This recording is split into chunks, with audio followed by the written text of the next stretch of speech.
할렐루야. 날씨가 따뜻해졌습니다. 하루 이틀 사이에 봄이 돼버렸죠? 예, 봄, 새로운 기운을 잘 받아서 하나님 앞에 부활 생명을 올려드리는 저와 여러분 되시기를 바랍니다. 오늘 본문에 부자, 청년, 관원이 왔다 간 후에 예수님께서 둘러보시고 제자들에게 다시 말씀하시는 장면이 나옵니다.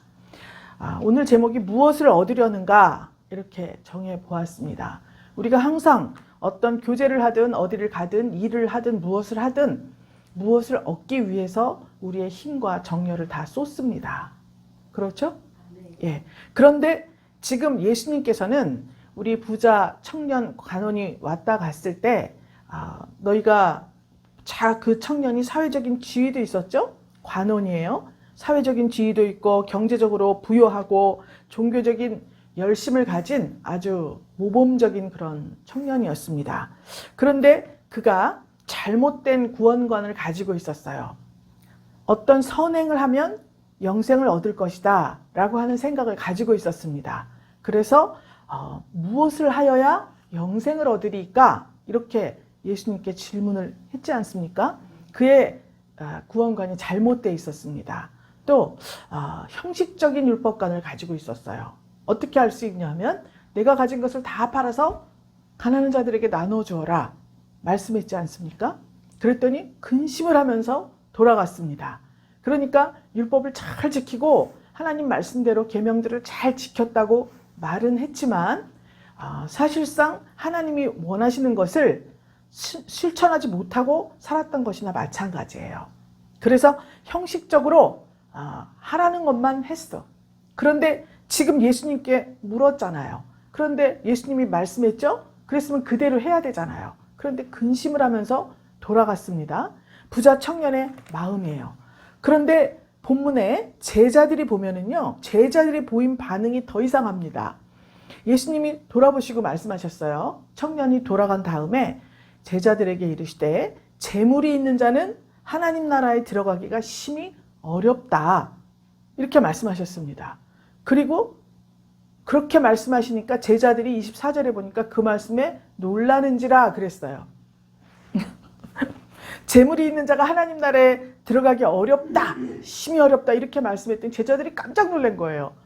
놀랄 이유가 뭐가 있죠? 제자들이 부자입니까? 아니에요. 자기 것을 다 버리고 지금 예수님을 쫓아왔잖아요. 그런데 놀랄 이유가 없어요. 예수님께서 야, 부자들이 재물이 있는 사람 하나님 나라에 들어가기가 어려워 이렇게 말을 하면 지금 제자들은 가진 게 없잖아요. 다 버리고 왔잖아요. 예수님 쫓아서. 그럼 어떻게 해야 되죠? 아우 감사하다. 감사하다. 부자가 지금 그냥 그대로 말씀하신 대로만 이해를 한다 하더라도 하나님 재물이 있는 자가 하나님 나라에 들어가기 어렵다는데 나 다 버리고 왔으니까 너무 감사하다. 이래야 되잖아요. 근데 그 말씀에 깜짝 놀랐다 그럽니다. 얘들아, 예수님이 말씀하시죠? 하나님 나라에 들어가기가 어떻게 어려운지 약대가 바늘기로 나가는 것이 부자가 하나님 나라 들어가는 것보다 쉽다 한다. 말씀하신 거예요. 그랬더니 26절에 보니까 제자들이 심히 놀랐다 그랬어요. 심하게 놀랐다 그랬죠? 아까는 놀랐는데 이번엔 심하게 놀란 거예요. 아니 부자가 바늘기라는 예루살렘 성문에 문이 있습니다. 이렇게 조그만 문이 있어서 밤에 성문 다 닫잖아요. 그러면 이제 밤에 어떻게 나가야 될 사람이 있고 들어와야 될 사람이 있잖아요. 그럼 요만한 문이 있는데 그걸로 들어갔다 나갔다 해요. 사람도 이렇게 구부리고 나가야 되는 그런 문을 바늘기라고 한다고 많은 학자들이 그렇게 말했고요. 제가 예루살렘 갔을 때 보니까 성벽에 요만한 문이 있어요. 구부리고 들어갔다 나갔다 해요. 여기 문이 있고 그 옆에 있는데 글로 들어가 보라고 다 하는데 저는 안 들어갔습니다. 어쨌든 그런 문이 있는데 그러니까 낙타가 크잖아요. 약대가. 글로 절대로 나갈 수가 없거든요. 그러니까 약대가 바늘기로 나가는 것이 부자가 하나님 나라에 들어가는 것보다 쉽다. 이렇게 말씀하신 거예요. 그러니까 부자가 절대 들어갈 수 있다는 거예요? 없다는 거예요? 못 들어간다는 거예요. 그랬더니 제자들이 깜짝 놀라서 아니 그러면 누가 구원을 얻을 수 있지? 이렇게 하면서 웅성웅성해진 거예요. 그러니까 예수님이 사람으로는 할 수 없지만 하나님으로는 그렇지 아니하니 하나님으로는 다 하실 수 있다. 말씀하고 있습니다. 그랬더니 28절에 베드로가 아니 예수님 보소서 우리가 모든 걸 버리고 다 주를 쫓았습니다. 자랑하는 거 지금. 우리 다 버리고 쫓았어요. 그랬더니 29절에 예수님이 내가 진실로 너희에게 이르노니 나와 및 복음을 위하여, 이게 중요한 거예요. 나와 복음을 위하여, 즉 예수님과 복음을 위해서 집, 형제, 자매, 어미, 아비, 자식, 전토 이것들을 다 버린 자는 금세 그것들의 100배나 받고 근데 핍박을 겸하여 받고 그랬습니다. 그랬더니 자식과의 전토를 100배나 받는데 핍박을 겸하여 받는다고 하는 걸 보니까 이 다시 받는 집, 형제, 자매, 모친, 자식 전토가 실제로 우리가 보이는 땅, 뭐 엄마, 아빠 이게 아니라는 거를 알 수 있어요. 뭐죠? 하나님 나라요. 천국을 받고 내세의 영생을 받지 못할 자가 없다. 이렇게 말씀을 하신 거예요. 그러나 먼저 된 자로서 나중되고 나중된 자로서 먼저 될 자가 많다. 참 알 수 없는 말씀을 쭉 하신 거예요. 서로 예수님과 제자가 같이 마주보고 이야기를 하지만 예수님의 말씀을 알아듣는 제자가 없고 제자들의 마음은 다른 데 가 있습니다. 이것을 왜 부자 청년 관원 기사 다음에 넣어놓았는가? 예수님께서는 항상 비유로 말씀을 하실 때 그냥 보통 다 청중들하고 같이 말씀을 하십니다. 그리고 나서 청중들이 다 돌아가고 예수님이 쉬러 들어가셨을 때 다시 제자들을 불러서 아까 그 비유를 다시 깊이 있게 설명을 해주시는 거예요. 아까 그거는 사실은 이런 뜻이야 라고 항상 다시 설명을 해주시죠. 여기도 마찬가지예요. 이 부자 청년 관원이 달려와서 말했을 때 그 청년의 중심, 정체성은 뭐냐? 재물은 포기할 수 없다. 이거잖아요. 그러니까 근심을 하면서 돌아갔죠? 그러니까 재물에 대해서 여기 천국도 좋아하지만 재물이 여기 같이 있는 거예요. 그래서 예수님 나를 좀 제자 삼아 주셨으면 좋겠는데 내가 제자가 되려면 어떻게 해야 되겠습니까? 무엇을 하면 제자가 되겠습니까? 돈을 내야 됩니까? 아니면 무엇을 시키는 일을 해야 됩니까? 뭘 해야 됩니까? 자기가 뭘 해야 되냐고 물어봤잖아요. 그랬더니 그건 다 됐고 네 소유를 다 팔아서 가난한 자들 줘라. 그랬더니 근심을 했죠. 그러면 그 중심에는 재물이 제1순위가 된 거예요. 그렇죠? 그래서 오늘날도 교회에 예수 믿고 구원받으세요. 예배당에 나오세요. 너무 좋아요. 이렇게 얘기했을 때 가는 건 가는 건데 거기 가면 11조 해야 되죠. 거기 가면 헌금해야 되죠. 돈 내라 그러죠. 이런 사람이 많이 있습니다. 의외로. 원초적으로 제가 말씀을 드리는 거예요. 복잡하게 말하기보다는. 그런데 그런 사람들을 예수님께서 어떻게 보시냐? 사랑하사 그랬습니다. 사랑스러운 눈으로 보시는 거예요. 이렇게. 사랑스러운 눈으로. 그래서 보통 물질을 구해도 돼요? 이렇게 묻는 사람들이 많이 있습니다. 우리가 하나님께 기도를 해야 되는데 돈 달라고 기도해도 돼요? 아니 제가 결혼을 해야 되는데 서로 결혼 자금이 없어요. 우리 집에서도 대줄 돈이 없고 신랑 집에서도 대줄 돈이 없고 이게 실화인데요. 그래서 결혼을 못하고 있습니다. 결혼하기로 약속을 했는데 결혼식하고 같이 살 집도 구하고 해야 되잖아요. 그런데 돈이 없어서 못하고 있습니다. 근데 이제 교회 출석한 지가 한 몇 달밖에 안 된 청년인데 아주 참 제가 그 말을 들었을 때 어머 이랬겠습니까? 너무 사랑스러워 보입니다. 그래서 결혼하기 위해서 돈을 달라고 해도 될까? 그런 거 구해도 될까요? 이렇게 말을 하는데 정말 예수님이 사랑하사 부자 청년 관원을 근심하고 돌아갔으면 그 중심이 재물이잖아요. 그런데도 예수님이 사랑스러운 눈으로 보셨다는 거예요. 그렇게 구하는 거예요. 그래서 묻는 거예요. 그래서 당연히 그거는 구할 수 있죠. 우리가. 하나님 제가 혼인을 해야 되는데 지금 돈이 없습니다. 결혼할 수 있고 새로운 보금자리를 꾸밀 수 있는 그런 돈을 좀 저에게 주세요. 이렇게 구하세요. 그랬어요. 그랬더니 그래도 될까요? 그런데 구하는데 목적이 뭐냐? 결혼해서 둘이 알콩달콩 사는 거 좋죠. 사랑하는 사람하고 사는 거 좋죠. 그런데 그보다 더 앞서서 하나님께서 왜 혼인을 하게 만들었는가? 그 두 사람의 결합을 통해서 새로운 세계를 만드시려고 그러는 거예요. 그들을 통해서. 그렇기 때문에 하나님, 주님께서 우리 두 부부를 통하여서 신랑 신부를 통하여서 열어갈 새로운 미래가 있으신 줄 믿습니다.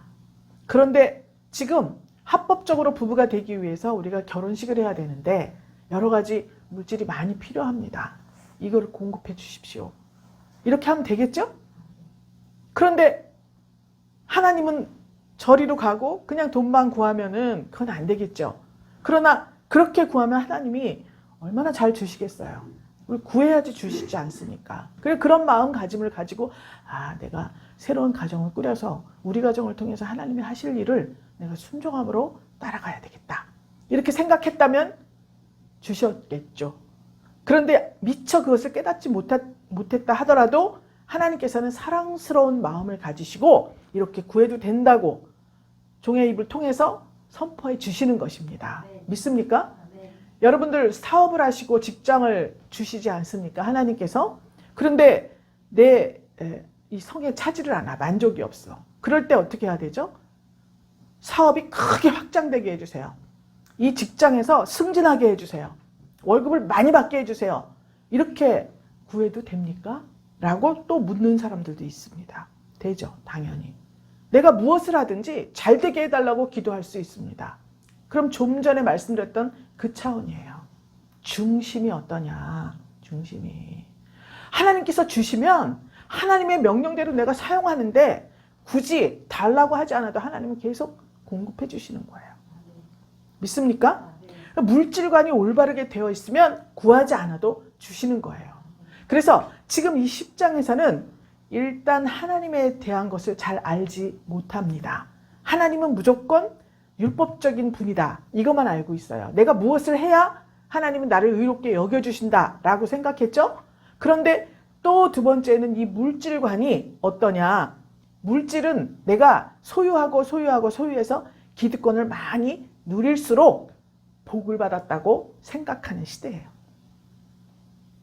그래서 돈을 잘 버는 사람, 또 돈을 잘 못 벌고 참 어렵게 사는 사람, 단적인 예가 있죠. 부자와 나사로가 있었습니다. 그런데 결론은 나사로가 아브라함 품에 안기고 부자는 그 구렁 밑에 물 한 방울 먹을 수 없는 곳에 떨어져 버리고 말았습니다. 그건 왜 그러는 걸까? 이 세상에서 볼 때 부자는 하나님께 복을 받았다고 느껴지잖아요. 뭐 시험만 보면 턱턱 붙고 아주 무슨 일을 하면 그냥 아주 수입이 좋고 직장도 승승장구해서 막 승진을 하고 그러면 하나님께 복을 받았다고 느끼는 지금 우리도 그런 생각을 하고 있습니다. 그런데 그렇지 않을 수도 있다는 거예요. 핍박을 겸하여 받는다. 하나님이 주시는 것을 받을 때. 이렇게 말하지 않았습니까? 그렇기 때문에 보이는 것만 가지고는 우리가 하나님께 복을 받았다, 복을 못 받았다 이렇게 판단하면 안 된다는 것을 말씀하고 있는 것입니다. 그래서 물질관이 구약에는 상대적이고 조건적인 축복을 말하고 있습니다. 그래서 무엇을 하면 내가 복을 받는다. 신명기 28장이 아주 좋은 예입니다. 내가 선포한 이 말씀을 지켜 행하면 들어가도 복을 받고 나가도 복을 받고 떡반죽 그릇에 떡이 가득하고 항상 창고가 넘치고 내 자녀들은 머리가 되고 꼬리가 되지 않고 쭉 아주 전체가 다 축복의 말씀이에요. 그런데 불순종하면 저주를 받는다. 이렇게 말씀하고 있습니다. 읽어보셨죠? 그러면 신명기 말씀은 순종하면 축복, 불순종하면 저주예요. 그 사고방식이 우리 가운데 가득하기 때문에 실제로 보이는 이 환경 속에서 승승장구하는 사람은 복을 받았다고 여기고 그렇지 않은 사람은 복을 받지 못했다라고 생각하는 이유가 거기에 있는 거예요. 여러분, 그런데 신약에서 예수님께서는 무엇을 말씀하시냐? 다 주라 그랬잖아요. 가난한 사람에게 다 팔아서 나눠줘라 말했습니다. 그리고 또 삭개오는 말하지도 않았는데 자기가 내가 누구에게 토색한 거 있으면 4배나 갚겠습니다. 막 이렇게 말하죠. 그럼 예수님께서는 지금 우리에게 무소유를 말씀하고 계시는 거예요. 다만 가진 것이 아무것도 없이 호롤단신 살으라는 것이 아니라 청지기 이야기가 나옵니다. 누가복음에 보면 그 청지기적인 물질관을 가지고 살아라. 그렇게 말씀하고 있는 거예요. 믿습니까?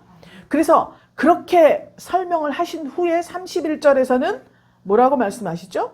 예수님께서 먼저 된 자로서 나중되고 나중된 자로서 먼저 될 자가 많다. 이렇게 말씀하고 계신 거예요.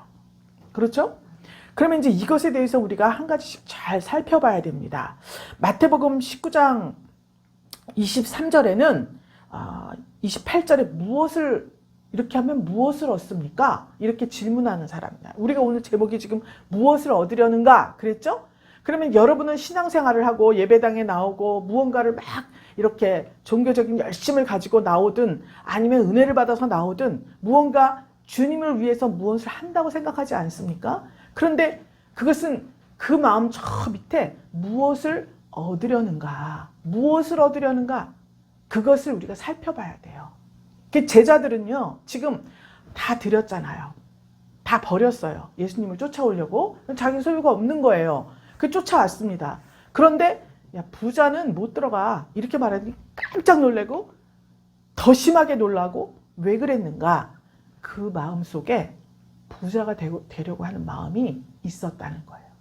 방식만 달라요. 부자 청년 관원은 지금 가지고 있었죠? 그것을 버리지는 못하겠다. 그리고 근심하고 돌아갔지만 이 제자들은 그것을 다 버리고 예수님을 쫓아왔는데 그럼에도 불구하고 그 마음속에는 언젠가는 내가 이 예수님의 제자가 되어서 언젠가는 내가 돈을 많이 재물을 많이 소유한 자가 될 것이다. 돼야 된다. 되기를 희망한다. 이렇게 생각하고 있습니다. 그 애가 그 뒤에 보면은 요한과 야고보가 자기 어머니를 데리고 와서 청탁을 하잖아요. 예수님 당신의 나라가 임하실 때 그때 나를 좌우편에 우리 애들 이 요한하고 야고보 앉혀주세요. 부탁하잖아요. 여러분 권력을 취하려고 하는 이유가 뭡니까?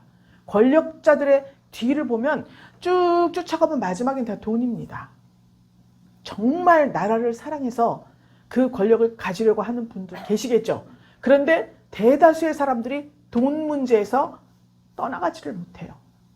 쫓아 들어가 보면 이 권력을 이용해서 내가 만질 수 없는 돈을 내가 만져보겠다라고 생각하는 부류들도 있다는 것을 말씀하고 있습니다. 그래서 이 제자들도 마찬가지로 지금 예수님의 제자 지금 다 버리고 쫓아왔지만 예수님이 하시는 행사를 보니까 이거는 사람으로서 할 수 없는 일들을 막 하시는 거예요. 그러면 그때 주님이 다시 우리 이스라엘 나라를 새로 딱 로마의 식민지에서 벗어나서 세우실 때 내가 좌우에 앉아야 되겠다라고 극단적인 그렇게 말을 했더니 모든 다른 제자들이 어땠습니까? 화를 냈어요. 야, 니네 왜 예수님한테 와서 청탁을 하고 그래? 화를 냈지 않습니까? 그럼 이 모든 제자들은 서로 놀래고 심히 놀란 이유가 뭐냐면 언젠가는 나도 천국이 아니라 언젠가는 나도 부자가 될 거야. 지금 내가 가지고 있는 것과는 비교도 될 수 없는 그런 어마어마한 그런 권력과 명예와 재물을 가지게 될 것이다 라는 마음이 있었던 거예요. 그래서 예수님이 야 부자는 천국에 못 들어가. 약대가 바늘기로 나가는 게 더 쉬워. 이렇게 말하니까 깜짝 놀란 거예요. 믿습니까 여러분? 그러니까 지금 온전치 못한 신앙 상태에 있는 거예요. 이 제자들이. 왜 그렇죠? 성령을 아직 못 받았잖아요.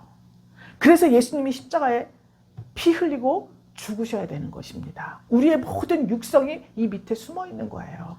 우리는 훈련이나 교육을 통해서 다듬어져 가고 있지 이 속에 있는 본성이 아예 없어져 버리지는 않았습니다.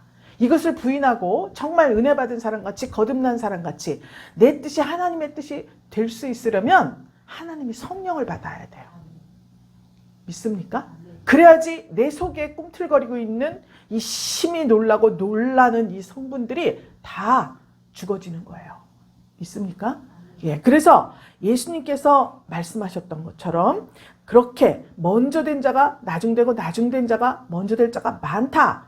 이 얘기는 전적으로 구원은 하나님의 선물이다. 이것을 말하고 있습니다. 에베소서 2장 8절 9절에 나와 있어요. 이거는 행위로 받는 것이 아니라 전적으로 하나님이 선물로 주신 거다. 그런데 선물로 받았잖아요. 선물로 받았으면 그 선물 받은 자답게 어떻게 하죠? 선물을 받았어요. 그래서 선물을 받아놓고 계속 서랍 속에 놔두고 있네? 의미가 없잖아요. 선물을 받았으면 주얼리면은 주얼리를 해야 되고, 옷이면 입어야 되고, 뭐 돈이면 써야 되고, 이런 써야 되잖아요. 어떻게 쓰느냐가 중요한 거예요. 그래서 예수님이 그 말씀을 지금 하고 있는 것입니다. 마태복음 25장에 보면은요, 1달란트 받은 자, 10달란트 받은 자, 5달란트 받은 자 이야기가 나옵니다. 먼저 된 자가 나중 된다. 이 말을, 의미를 어떻게 우리가 알아야 되냐. 이것을 말씀하고 있는 거예요. 자, 10달란트, 5달란트, 1달란트를 종에게 나누어 주었습니다. 그리고 주인이 타국으로 떠났어요. 그리고 다시 돌아왔습니다. 그래서 종들을 불렀죠. 10달란트 받은 자가, 아우, 주인님 돌아오셨군요. 주인님이 가실 때 나에게 10달란트를 맡기셨습니다. 그런데 제가 이걸 가지고 바로 나가가지고 잘 사용을 해서 10달란트를 더 만들어 놓았습니다. 이야기를 했어요. 그랬더니 그 주인이, 아, 착하고 충성된 종아, 내 주인의 즐거움에 참여할지어다. 이렇게 축복을 해줬죠. 그 다음에 이제 5달란트 받았던 자가 또 나왔습니다. 아우, 주인이셔. 주인이 나 가실 때 나를 5달란트를 주셨습니다. 그런데 제가 그 즉시 나가서 이것으로 장사하여 이문을 남겼습니다. 5달란트를 더 남겼습니다. 착하고 충성된 종아, 너는 내 주인의 즐거움에 참여할지어다. 이렇게 말했죠. 그랬더니 뒤늦게 1달란트 받은 자가 나왔습니다. 아우, 주인이셔.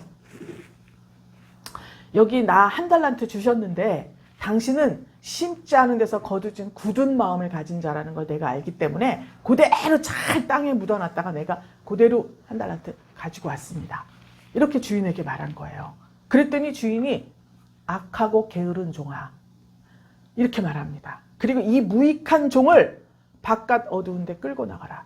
이렇게 말을 해요. 이것은 무엇이냐? 달란트가 이제 재능을 의미합니다. 원래는 금이나 은을 다는 그런 계량 단위인데요. 그런데 그것을 각각 재능에 따라서 10개, 5개, 1개를 주고 떠났다. 이렇게 기록이 되어 있습니다. 이것은 뭐냐? 내가 받은 재능이 있습니다. 내가 받은 재능, 또 내가 받은 달란트가 무엇이냐? 제일 처음에 여러분이 받은 것은 뭐죠? 하나님의 선물로 구원을 받았습니다. 그래서 이제 하나님 나라 백성으로서 생명책의 이름이 기록되었습니다. 그래서 우리는 육신이 떠나가게 되면 천국에서 주님과 영원히 살게 되죠. 그런데 미리 앞당겨서 우리 육신이 있을 때 천국을 누리면서 살 수 있는 권리가 생긴 거예요. 그런데 그 권리를 가진 하나님의 백성이라면 무엇을 해야 됩니까? 가르치고 전파하고 치유하고 전도를 해야 되잖아요. 다른 사람에게 이것을 증거해야 되잖아요. 복음을. 누구에게든지. 그랬을 때 1달란트를 받은 사람은 땅에 묻어버린 거예요. 그래서 이것은 무슨 의미이냐? 땅에 묻었다고 하는 것은 자기만 갖고 있는 거예요. 5달란트, 10달란트 받은 자는 나가서 그대로 또 그만한 이익을 남겼죠? 자, 그러면 여기에서 우리가 생각할 것은 무엇이냐? 땅에 묻어버렸죠? 이것은 우리가 만약에 나에게 100만 원이 있어요. 전 재산이 이제 100만 원이에요. 아주 많은 돈이라고 생각을 해볼 때 100만 원이 있습니다. 그러면 하나님께서 이것을 나에게 주셨죠? 그럼 이것을 잘 간수하고 내라는 게 11조, 주일원금, 뭐 감사한거, 성교원금, 뭐 내라는 거는 다 잘 냈습니다. 기도도 잘하고 주일도 잘하고 다 했어요. 그런데 어쩐지 이 마음속에는 만족이 없습니다. 그래서 부자 청년이 찾아왔죠? 이것은 무엇을 의미하느냐? 그것은 그냥 내가 가진 거예요. 소유. 내가 가진 거예요. 그런데 똑같이 100만 원을 받았습니다. 재산이 100만 원이에요. 그런데 이것을 성령께서 감동하시는 그런 거 있습니다. 이렇게 써라, 저렇게 써라. 꼭 교회에다 갖다 바치는 것이 아니라 하더라도 자기가 속한 공동체나 이웃이나 나라나 전 세계를 위해서 무언가 하고 싶은 마음이 들었을 때 그것을 쓸 수 있는. 나에게 95만 원 있으면 빨리 5만 원을 채워가지고 거기서 내가 5만 원을 더 벌어가지고 근데 5만 원 벌어갖고는 안 되지. 10만 원을 더 벌어서 11조 빼고 주일원금 빼고 뭐 빼고 그럼 5만 원 채워서 100만 원을 만들어서 내가 딱 넣어놔야 된다. 부자 관원의 생각이 이 생각이에요. 이 생각입니다. 그런데 예수님께서 말씀하신 무소유는 돈 없이 살아라. 가난하게 살아라. 이 말씀이 아니에요. 무슨 말씀이냐? 누가복음 16장에 나오는 청지기. 여러분, 청지기는 부잣집에 있을까요? 가난한 집에 있을까요? 청지기를 두고 가소를 거느릴 정도면 재물이 많은 집입니다. 하나님께서 그래서 누가복음 16장에 불의한 청지기 비유를 적어 놓으신 거예요. 재물이 있습니다. 그런데 그 재물을 청지기에게 맡겼어요. 청지기에게. 자, 그러면 이제 그걸 우리에게 비유를 하면 그 주인은 누구시냐면 하나님이셔요. 하나님. 그런데 청지기에게 재물을 맡겼죠? 우리가 청지기예요. 우리가 받은 우리의 재물은 우리 것이 아니라 하나님의 것입니다. 그것을 고백하는 믿음으로 11조를 드리는 거예요. 11조만 하나님의 것이 아니라 전체 나에게 들어온 모든 소득은 내가 가지고 있는 재물은 하나님의 것입니다. 라는 고백을 11조로 드리는 거예요. 그러니까 이 전체는 하나님의 것이죠. 나는 청지기예요. 그러니까 나는 소유가 있어요, 없어요? 없어. 소유가 없어요. 하나님의 것이에요. 이게 이제 청지기 정신이에요. 그런데 누가복음 16장에서 불의한 청지기라고 제목을 쓰잖아요. 그런데 왜 청지기가 불의한 청지기가 되었는가? 주인이 이야기를 합니다. 어느 날 청지기를 딱 불러서 야, 네가 네 소유를 허비한다는 말을 내가 들었다. 오늘부로 넌 해고야.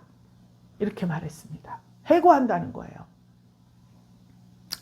소유를 허비한다는 소문을 들었다. 이렇게 나옵니다. 그럼 내 소유를 허비한 것이 어떤 것이냐? 막 썼다는 소리가 아니에요. 주인의 뜻에 맞게 쓰지를 않았다는 거예요. 믿습니까? 주인의 뜻대로 쓰지를 않은 것을 보고 소유를 허비했다고 해요. 그래서 오늘 당장의 해고가 아니라 한 달 더 이렇게 마무리하고 관둬라. 만약에 이렇게 했다. 그러면 그때 이 청지기가 무슨 생각을 했냐면요. 야, 내가 빌어먹자니 부끄럽고 일해서 살자니 힘이 없고 그렇게 기록이 돼 있어요. 성경 누가복음 16장에 빌어먹자니 부끄럽고 힘을 쓰자니 내가 힘이 없고 일을 못하겠고 어떻게 해야 되나 생각을 한 거예요. 그러고서 알았다. 사람들을 다 불러 모았습니다. 주인에게 빚진 자들을 다 불러 모았어요. 너 기름 몇 말 빚졌어 우리 주인한테? 100말입니다. 야, 50이라고 써요. 여기다 50 깎아줄게. 50. 너 쌀 얼마큼 가져갔어? 100섬입니다. 50이라고 써. 다 반으로 깎아준 거예요. 그러면 이것을 주인이 만약에 알게 되었을 때 이 비유가 하나님과 우리의 이야기가 아니라면 주인이 이 청지기를 어떻게 했겠습니까? 더 혼냈겠죠. 네가 왜 나한테 빚진 100개 빚진 사람을 50개를 네가 왜 깎아줘 건방지게. 이래야 되잖아요. 그런데 잘하였다. 지혜롭구나. 빛의 아들들보다 훨씬 지혜롭다 네가. 이렇게 말한 거예요. 주인이. 하나님이 아니시고서는 그렇게 말씀하실 수가 없습니다. 그러니까 이 불의한 청지기는 자기 소유를 허비한 것이 무엇이냐? 주인의 뜻대로 쓰지를 않은 거예요. 그래서 100개를 받은 사람, 100개 빚진 사람 50개로 깎아줬죠? 그건 진작에 50개를 나눠줬어야 해요. 이자를 받고 빚졌어 너 이렇게 할 게 아니라 나누어 주었어야 하는 거예요. 여러분, 우리가 생각지도 않은 돈이 막 빠져나갈 때가 있습니다. 아니 헌금도 잘하고 하려는 거 다 했는데 왜 이런 일이 생겨서 갑자기 어디로 돈이 나가는 경우가 있어요. 그럴 때 무슨 경우냐? 구제나 선교가 부족해서 그렇습니다. 다른 사람이 마땅히 그것을 나누어 쓸 자들이 있는 거였어요. 그런데 내가 마음을 닫고 부자 청년같이 하려는 것만 잘하면 돼라고 생각하고 있었기 때문에 그렇습니다. 그걸 보실 때 하나님께서는 보시고 악하다고 말씀하시는 거예요. 그래서 너에게 더 이상 맡길 수가 없다. 청지기 역할을. 그래서 해고해야 되겠다. 이렇게 말씀하시는 거예요. 그런데 해고되기 직전에 이 청지기가 그것을 깨닫게 되었죠. 그래서 그렇구나. 그래서 자기의 손길을 폈다는 말씀을 이렇게 하고 있습니다. 불의한 청지기 설교하기가 제일 어렵습니다. 이해하기도 제일 어렵습니다. 이런 일이 있을 수가 없잖아요. 아니 깎아준 건 좋아. 그러면 나중에 그 사람들이 내가 오갈 데 없을 때 받아줄 거야 라고 생각했다 그러거든요. 청지기가. 그런데 의외로 주인이 칭찬을 했잖아요. 이거는 하나님과 우리의 관계 속에서 하나님이 우리에게 맡기신 재물을 청지기적인 생각을 가지고 이것은 내 소유가 아니다. 그럼 무소유잖아요. 그 생각으로 하나님이 쓰라고 하시는데 성령의 감동이 있는 대로 사용을 해야 되는 거였고, 부자 청년 관원에게 예수님이 하신 말씀을 따라서 보면 다 팔아서 가난한 자들을 줘라 그랬잖아요. 그러니까 꼭 우리는 예수 믿는 사람, 식당을 가도 저기 교회 다니니까 그 식당으로 가자. 어디를 가도 저 집에 가서 팔아주자. 예수 믿는 가정. 여러분, 믿지 않는 데다 우리 돈을 보내야 돼요. 믿지 않는 사람한테 우리 돈을 보내야 우리가 생명이 있으면서 기도하고 하나님께 축복받은 재물이잖아요. 이것을 그렇지 않은 데다 보내줘야지 그들도 구원을 얻는 거 아니겠습니까? 지그들끼리 막 이렇게 하면은 이거는 진짜 부자 청년 관원과 마찬가지예요.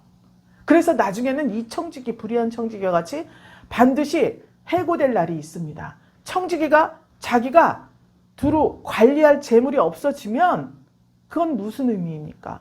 우리에게 있던 모든 소유가 다 없어진다는 것을 말씀하고 있는 거예요. 여러분, 우리가 신앙생활 1, 20년이 아니에요. 몇십 년씩 했습니다. 여기는 다 몇십 년씩 하신 분들이에요.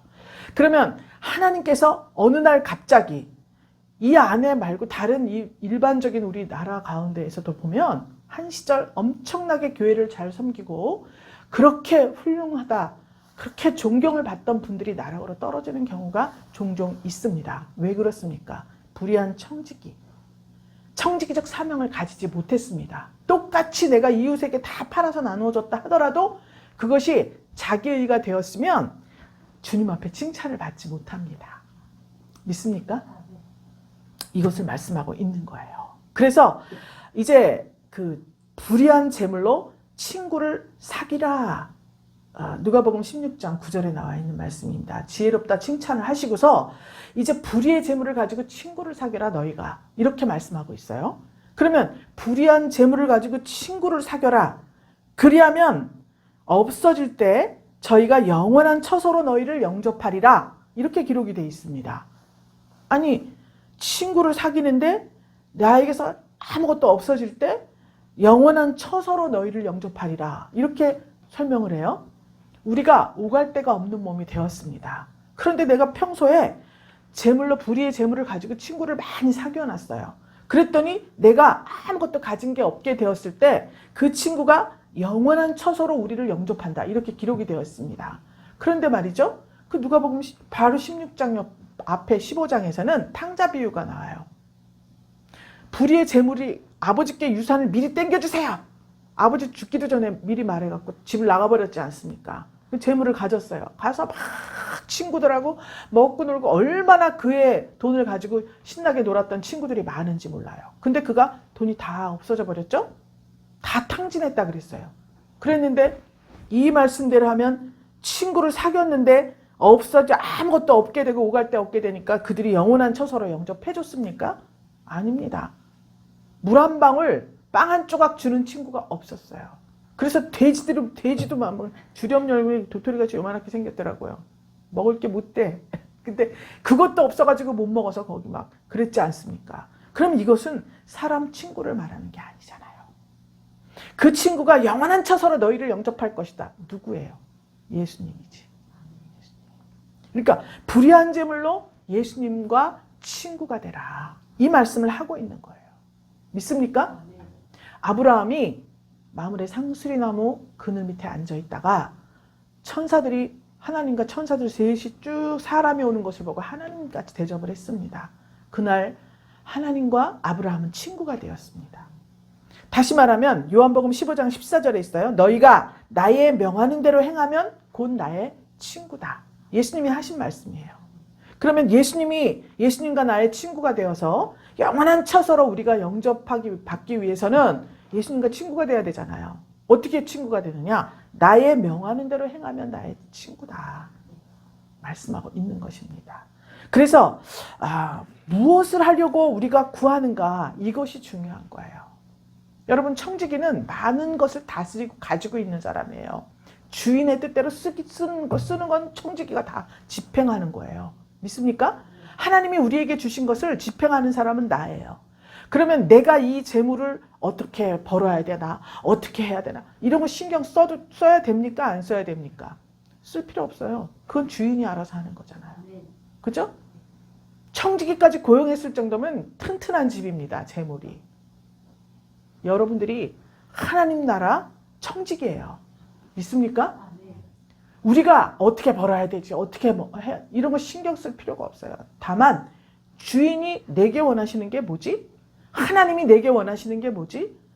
예수님과 나가 친구인데 친구는 부모 형제도 못 말립니다. 너무 친하면. 그 친구가 명하는 것이 무엇이지? 성령이 감동하는 거예요. 그대로 사용하면 그 소유가 늘어나서 기득권이 많아지는 것이 문제가 아니라 하나님의 뜻대로 사용하는 내 소유가 아닙니다. 라는 고백을 받고 싶으신 것입니다. 믿습니까? 사순절이잖아요. 이 절기에 우리가 해야 될 것이 무엇이냐. 울고 금식하고 뭐 옷을 뭐 어떻게 입고 이게 문제가 아니라 물론 그렇게도 해야겠죠. 그렇지만 그것보다 한 가지를 깨달아야 되는 거예요. 내가 누구이고 하나님이 누구시냐. 그러면 청지기가 만약에 내가 뭘 집행하다가 부족해. 그러면 주인님 저에게 아직 안 맡기신 저 있지 않습니까?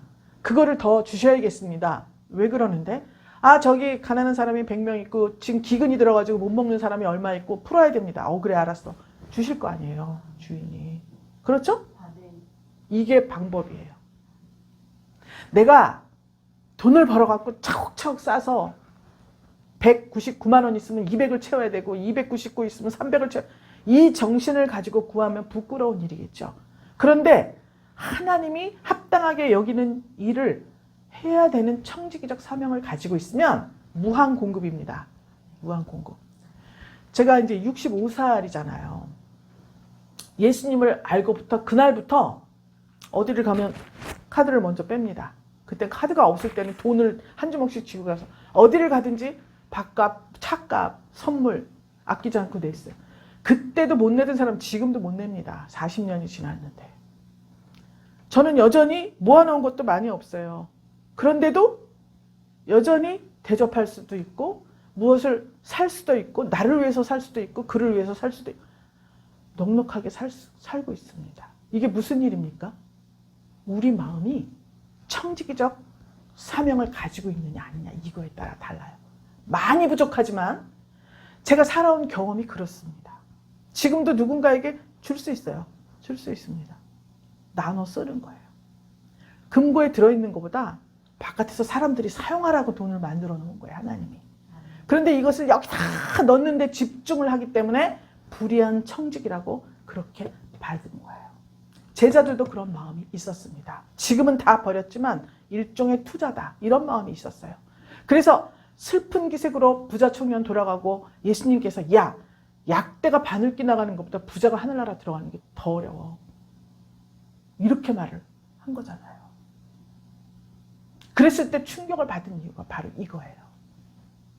더 큰 권력을 잡으면 명예를 얻으면 내가 더 지금 만약에 100만 원 자산가라면 억대 자산가가 될 가능성이 있는 이분을 따라다니자. 이거였습니다. 그런데도 예수님께서는 그들을 사랑하면서 계속 데리고 다니시면서 계속 가르치셨어요. 언젠가 때가 되면 목숨도 바칠 수 있는 자들이다. 이걸 아셨기 때문에 그렇습니다. 그때가 언제입니까? 성령 받았어요. 성령을 받았더니 제자들이 재산 이런 거는 관심도 없습니다. 자기 목숨을 다 들여가지고요. 순교했잖아요. 복음을 위해서 순교했잖아요. 나와 복음을 위하여 예수님이 그렇게 말씀을 하신 것입니다. 믿습니까? 그래서 먼저 된 자가 나중 된다. 마음의 할례를 받으라는 거예요. 내가 먼저 됐습니다. 그래서 정말 주님의 말씀대로 막 했어요.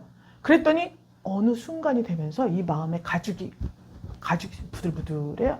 이 마음밭에 씨를 뿌려서 말씀이 또 싹이 나고 또 싹이 나고 해야 될 거 아닙니까? 때를 따라서. 추수를 했으면 그 다음에 또 씨를 뿌려야 되잖아요. 마음밭이 부들부들해야 되는데 가죽이 돼버렸네 마음이.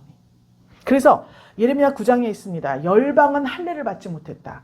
이스라엘은 마음의 할례를 받지 못했다. 이렇게 말씀을 하고 있습니다. 그래서 이 마음이 내가 자꾸 주님 뜻대로 하다 보니까 친구도 너무 친구면은요 경계가 없어져요.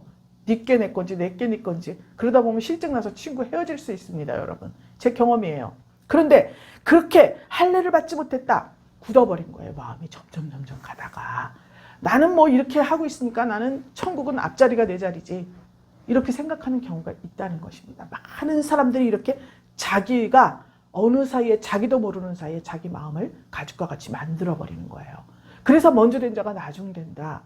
나중 된 자가 먼저 된다. 왜 싱싱하잖아. 새싹이 붙잖아요. 그래서 이 말씀을 하신 것입니다. 그러니까 하나님께서 말씀하시는 구원과 영생과 무엇을 주고 안 주고는 전적으로 하나님께 달려있다. 지금 사람이 보기에 저분은 막 이렇게 하고 저렇게 하고 저렇게 했기 때문에 너무 하나님의 말씀 성령의 감동에 다 충성했기 때문에 분명히 앞자리에 가 있을 거다. 그게 아니라는 거예요. 가봐야 하는 거예요. 그것은 전적으로 하나님에 달려있다. 그 하나님에 달려있다는 게 무슨 의미지? 하나님의 성령께서 그 마음을 아시잖아요. 주고 아무리 자기의가 넘쳐도 그것을 자기의라 여기지 않고 오직 하나님께만 영광 돌리는 사람. 그 사람은 성령께서 아시겠잖아요. 마음을. 무슨 중심으로 그렇게 했는가.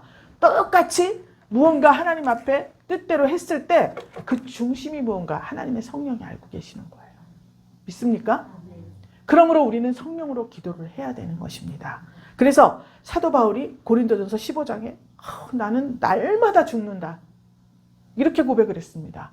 그 사도 바울이 죽을 둥 살 둥 복음을 증거했잖아요. 매를 40대를 맞고 또 막 폭풍도 만나고 막 감옥에 갇히고 돌 맞고 야단 법석이 났는데 날마다 나는 죽는다. 왜냐? 복음의 확산을 시켰잖아요. 교회를 막 가는 데마다 세웠잖아요. 그러면 이 마음이 굳은 마음이 돼서 가죽이 생길까봐 될까봐 나는 날마다 죽노라. 이렇게 고백을 한 거예요. 고린도전서 14장에는 후서 4장에는 우리의 겉사람은 후패하나 우리의 속은 날로 새롭다. 빌립보서 3장에 가서는 뒤에 있는 것을 잊어버리고 뒤에 뭐 있어요? 잘한 일밖에 없지. 가는 데마다 교회를 세웠잖아요. 실망한 사람, 죽어가는 사람에게 생기를 주고 새로운 하는 생명을 막 주고 다녔잖아요. 그런데 뒤에 있는 것을 잊어버리고 앞에 있는 것을 잡으려고 표대를 향하여 그리스도 예수 안에서 하나님이 위에서 부르신 상을 위해 쫓아간다. 이렇게 고백을 했습니다. 믿습니까? 먼저 되어서 나중된 자가 되지 않기 위해서 몸부림쳤다는 증거예요. 믿습니까? 사랑하는 분일 성도 여러분, 우리가 사순절 절기를 지내면서 이 불의한 청지기같이 지혜로운 자가 돼야 됩니다. 제자들같이 부자 청년같이 소유 때문에 근심하고 놀라지 말고 예수님의 친구가 되어서 늘 진리 안에서 자유롭고 넉넉한 마음으로 새로운 마음으로 부활 영생을 누리시는 저와 여러분 되시기를 주님의 이름으로 축복합니다. 하나님 감사드립니다. 내 것인 줄 알았습니다. 지켜야 될 것으로만 알았습니다. 이제 아브라함같이 본토 친척 아비집 소유를 다 떠나보내고 버리고 이삭과 같이 야곱과 같이 날마다 죽고 또 죽고 그때 그날에 면류관 받는 분이엘 권속들이 다 되게 하여 주시옵소서. 그래야 해서 나중된 자가 먼저 되었다 칭찬받는 분이엘 교회들이 되게 하여 주시기를 간절히 축복하며 살아계신 예수 그리스도 이름으로 기도 올리옵나이다. 아멘.